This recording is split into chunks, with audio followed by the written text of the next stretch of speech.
Halo guys, kembali lagi dengan gue Kuro guys. Kali ini mari kita lanjutin pembahasan novel Kage no Chichiroku-san ni Narita Kute sebelumnya atau part 42. Jadi yang belum nonton part sebelumnya, gue saranin kalian buat nonton dulu biar lebih enak memahami alur ceritanya. Oke, langsung aja kita masuk ke konten.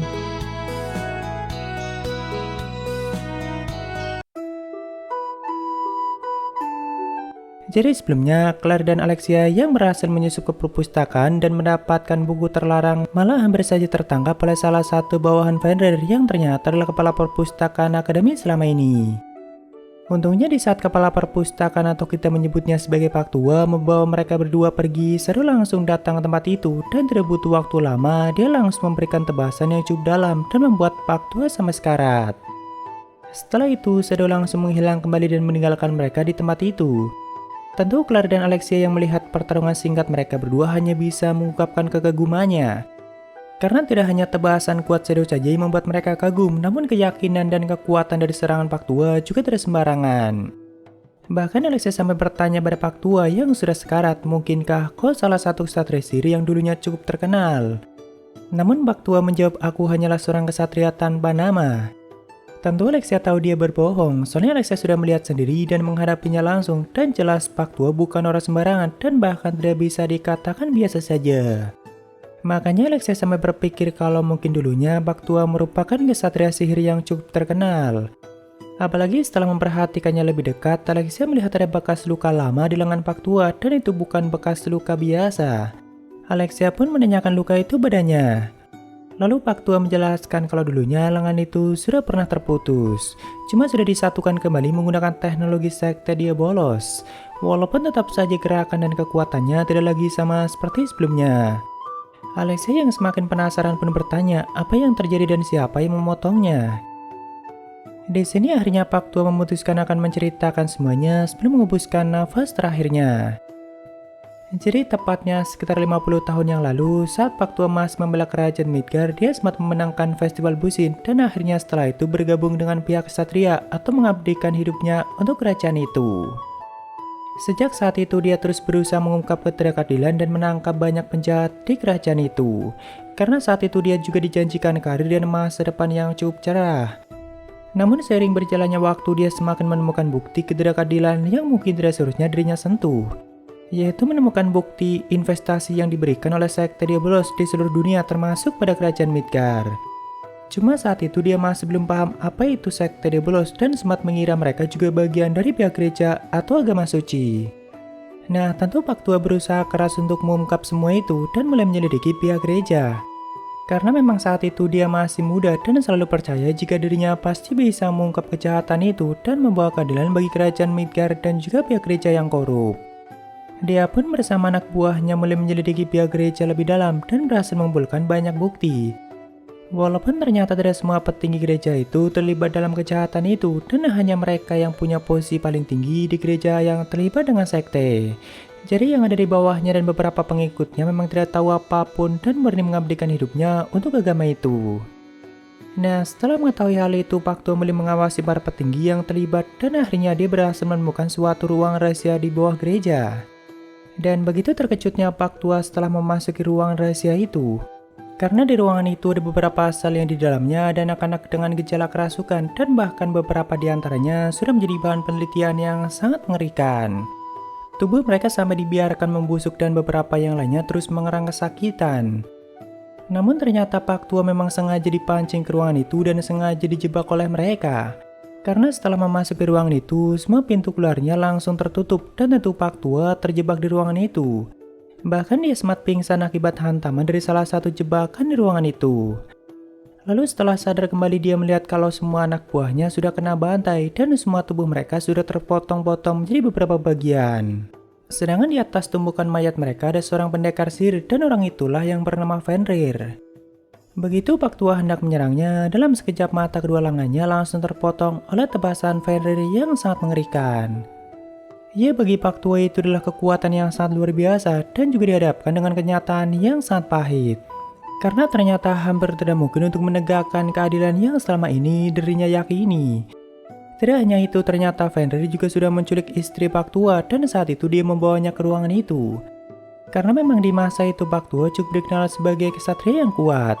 Nah, otomatis sekte berpikir kalau dia bisa berguna dan bisa dimanfaatkan demi kepentingan mereka. Akhirnya di situasi itu Pak Tuo tidak punya pilihan selain menjual jiwanya bersekte demi keselamatan istri kesayangannya. Di sini setelah mendengar semua itu, Alexia pun bertanya, lalu di mana istrimu saat ini dan apakah dia selamat? Jika memang masih hidup, bahkan Alexia berjanji akan melindunginya.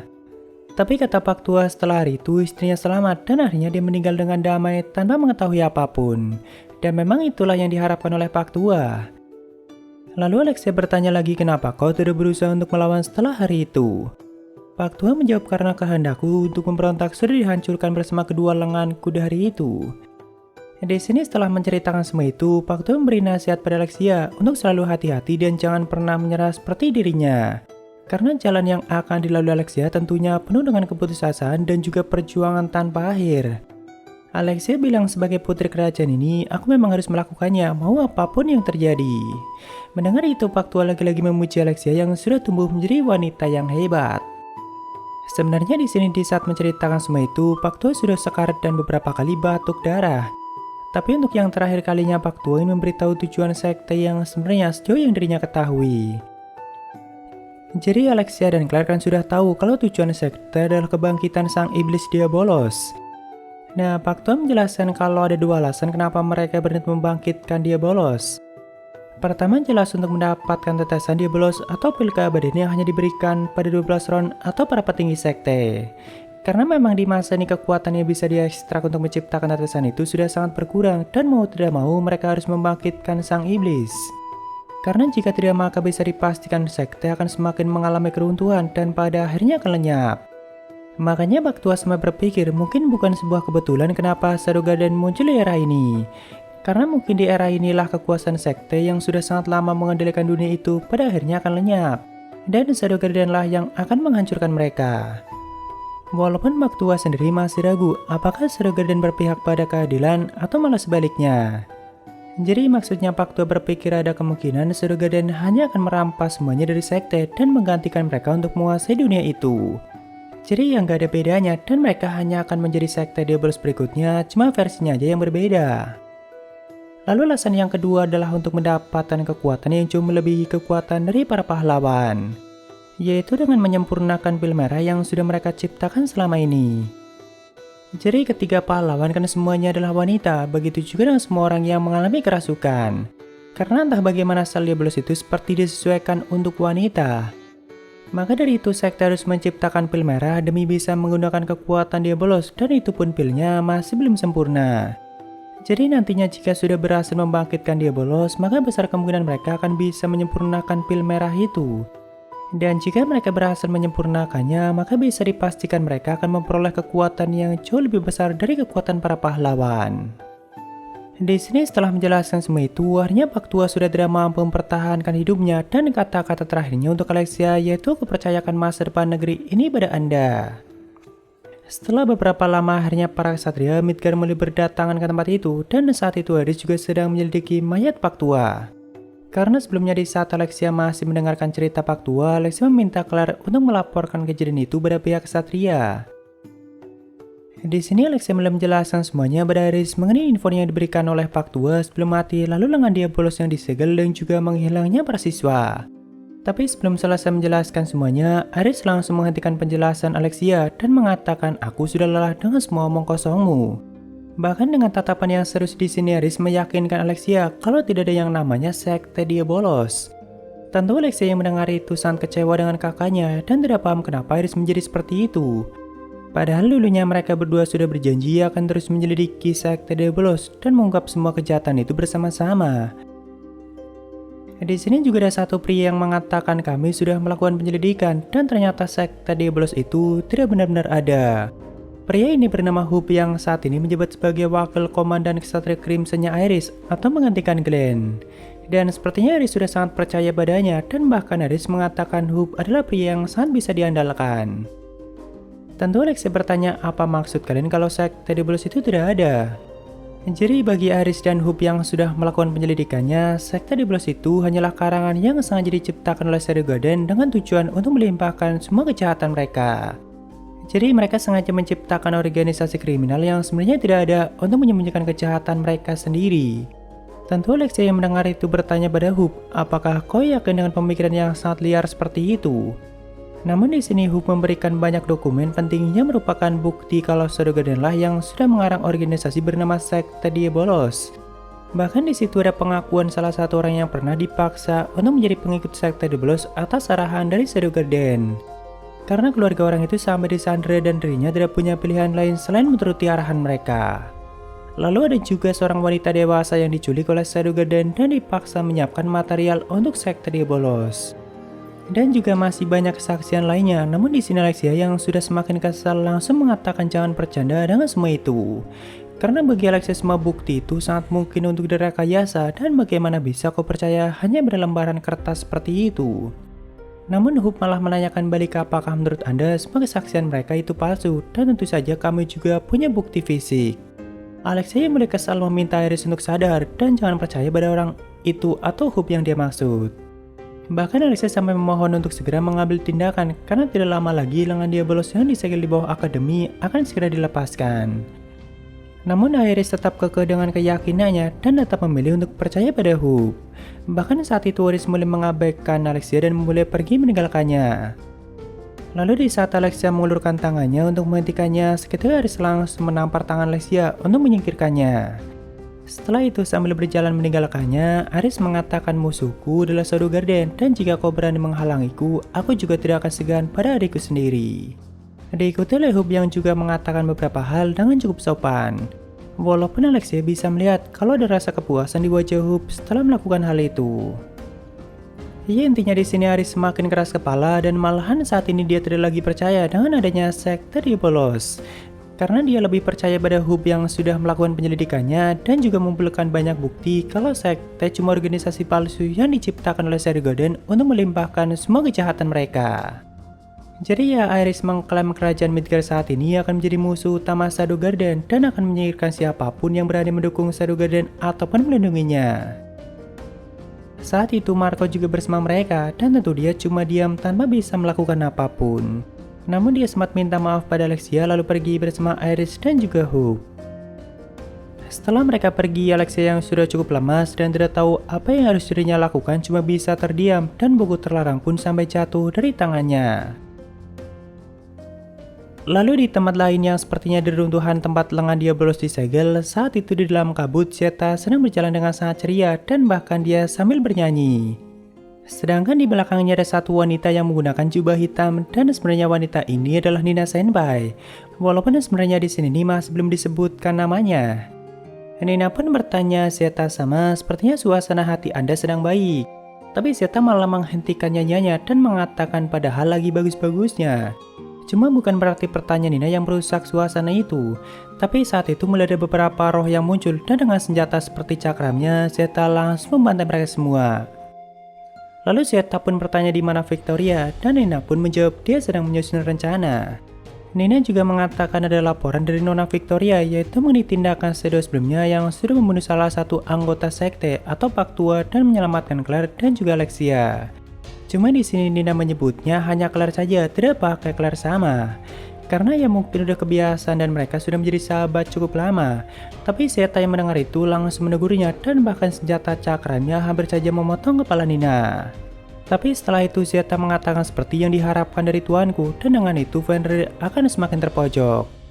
Sedangkan untuk rencana Zeta sendiri juga sudah mengalami kemajuan dan sepertinya saat ini mereka sudah berhasil menganalisa runtuhan menggunakan artefak yang diberikan oleh Heta. Jadi sebelumnya kan Fenrir sempat melihat Zeta bersama Nina dan Victoria memasuki tempat itu dan sudah berhasil menerobos beberapa pertahanan. Nah, kemungkinan saat itu mereka hanya menaruh artefak yang diberikan oleh Heta lalu meninggalkannya kembali selama beberapa hari. Barulah saat ini mereka memasukinya kembali untuk melihat kembali artefak yang sebelumnya mereka tinggalkan.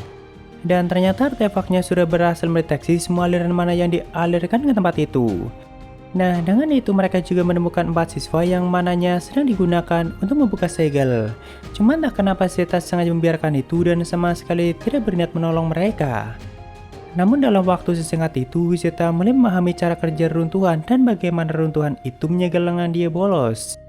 Saat itu, Zeta mulai mendekati gerbang yang dibaliknya adalah Diabolos yang masih tersegel.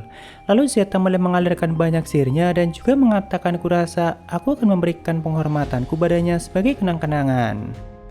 Tak lama kemudian muncul banyak tulisan kuno yang tak terhitung banyaknya, dan Nina yang melihat itu langsung segera menjauh. Dengan melakukan itu, Zeta yakin kalau dia pasti akan meresponnya, dan dia yang dimaksud itu adalah salah satu pahlawan yang sudah menyegel Diabolos di tempat ini. Saat itu gerbangnya sampai gemetar walaupun tidak sampai terbuka. Tapi perlahan mulai muncul sosok pahlawan Baskin yang kurang lebih sosoknya sangat mirip dengan Zeta. Jadi kalau yang menyegel Diabolos di kota suci itu adalah pahlawan elf yaitu Olivier, sedangkan di tempat ini adalah pahlawan dari ras Baskin yang belum diketahui namanya. Tentu sosok pahlawan Baskin yang muncul di sini juga seperti tidak punya emosi dan langsung menyerang siapa saja yang berani mendekati gerbang itu. Bahkan dia langsung memegal kepala Zeta sampai terputus walaupun ia dipenggal cuma bayangan yang sengaja Zeta ciptakan. Setelah itu Zeta dan Nina langsung pergi meninggalkannya begitu saja dan sang pahlawan juga sama sekali tidak berniat mengejar mereka. Tapi sebelum meninggalkannya, Zeta hanya mengatakan, "Aku hanyalah seorang anak kucing yang dipungut oleh tuanku dan aku akan menempuh jalan yang berbeda denganmu."